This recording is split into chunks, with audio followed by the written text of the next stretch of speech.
So we really look at who are we, how do we bring ourselves into relationship, and the very doing of bringing ourselves fully into relationship means that we make ourselves vulnerable to bearing tremendous affect and to bearing witness of what might seem inconsolable loss,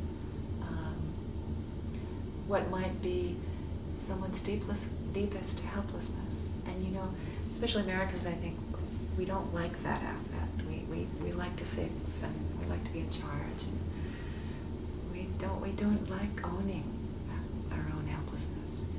And yet when we don't tolerate the profoundly deep affects of the person that we work with, we actually leave them dysregulated. We can offer them regulation by joining, and we offer isolation by not. And isolation is very dysregulating.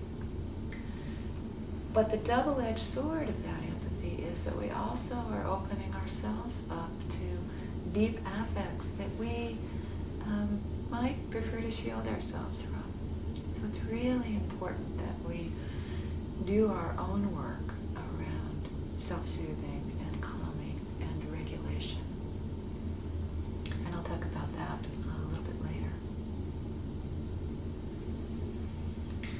So when I think about neural integration as opposed to neural dysregulation, I think about what are the pathways to neural integration, because that's essentially saying, what are the pathways to healing trauma? So one pathway we look at is secure attachment. So what deepens secure attachment? And the wonderful thing about the brain in its capacity to change given experience is that someone who starts out with a disorganized or an insecure or an avoidant attachment style can move towards, or they say earn, secure attachment. So there's something very hopeful in that message. But when we look at the neural functioning of secure attachment, it's almost identical to the neural mechanisms that are employed in the long-term practice, for example, of mindfulness meditation. So that's really very interesting. What's meditation got to do with any of this? What's meditation research? What is all that stuff on the cover of National Geographic of little Tibetan lamas with funny things looking like they're at the hairdressers? What's that? Well, I'll tell you more about that in a minute, but there's a key here for us. We look at what are 3 pathways to neural integration. I would call them secure attachment or the relationship. And in that, I'm talking about the possibility of affective dyadic regulation, so that you come into relationship with someone whose neurology you are borrowing for the sake of regulation, just like infants do, just like children do. And in a secure environment, children are able to borrow a caretaker's neurology in order to develop the capacity to self-soothe. And that does an important thing to the brain. Then we have mindfulness, mindful awareness. We have a technology, for example, of meditation that's been around. If we look at the Buddhist meditation practice, which most of the research has been on, it's been around for 2,500 years. What happens when you do brain scans on long-term meditation practitioners? Are their brains any different? They seem to be pretty calm and happy. They seem to have a lot of compassion. They seem to be even in the face of trauma. In fact, they've done research where they've created what you would think would create a startle reflex with traumatic imagery with a Tibetan monk sort of on a functional MRI while he's being invited to, or requested to engage in a compassion meditation. And he stays non-dysregulated, stays calm, stays actually in the wish to help rather than avoid. So what is this proximal space, if you will, that van der Kolk talked about? His recommendation for creating that proximal space, that non-avoidant stance, was an antidepressant or medication. My recommendation might be meditation, but this mindful awareness actually changes the brain. So it's an incredibly important tool, both for clinicians in the field and also for teaching our more dysregulated clients. Lots of different ways to do that. We can talk about that later. But there's lots of research out that, and you can kind of follow up on that some or talk to me later.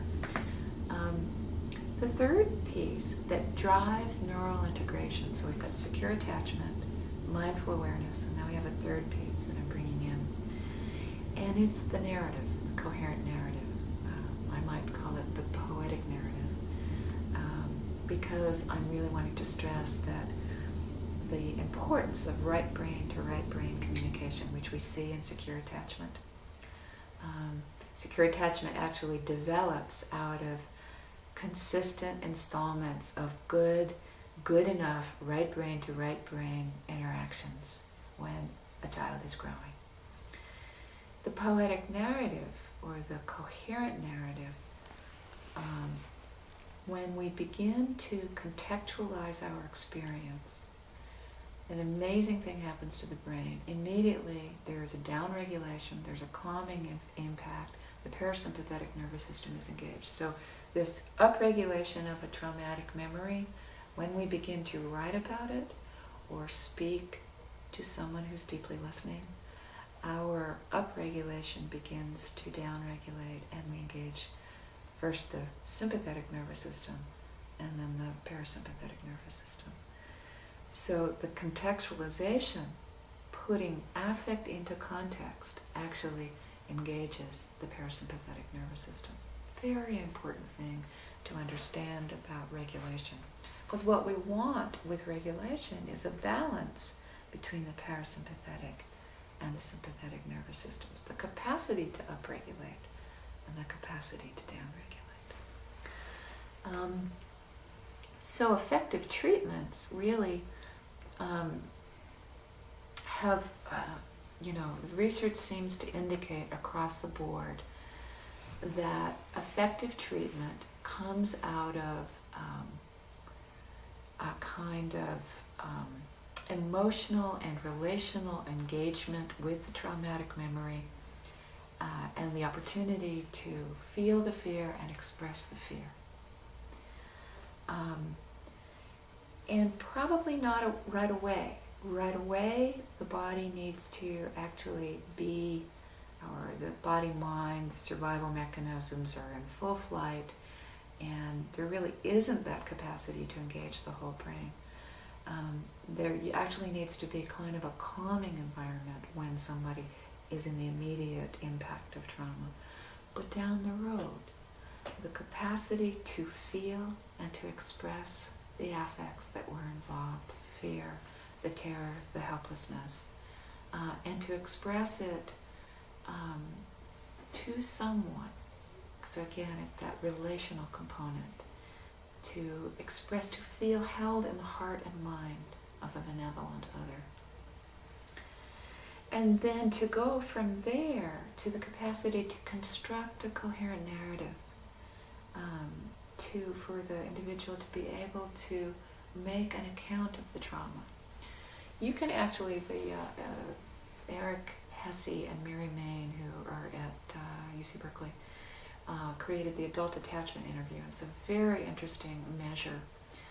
What they found was that you could actually predict the second generation